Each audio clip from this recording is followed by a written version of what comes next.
I am the tofu golem. Please enjoy the video. You begin by switching your calculator to scientific mode. Make sure the EXP or EE key is visible. Next, enter Avogadro's constant as 6. 022E23, that shorthand keeps digits tidy. Once done, clear memory and use parentheses when your other operand is an expression, for example 2. 5 times 10 3.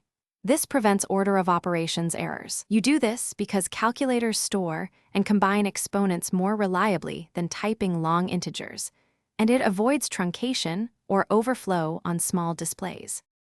Now perform the multiplication step by step. First, enter your quantity exactly. If it's a fraction, wrap it in parentheses. Then press times, type 6. 022, hit exp or E and type 23 to represent 6. 022 times 1023. Press equals, the calculator multiplies mantisses and adds exponents, which is the efficient, accurate mechanism.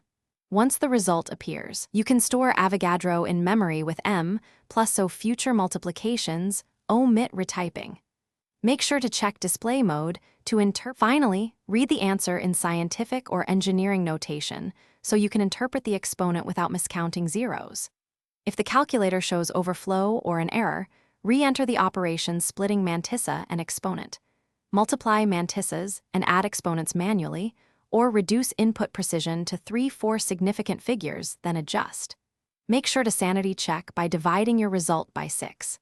022E23. You should recover the original quantity. If not, recheck parentheses and memory entries for stray values. Thanks for watching. Consider subscribing if we helped you today.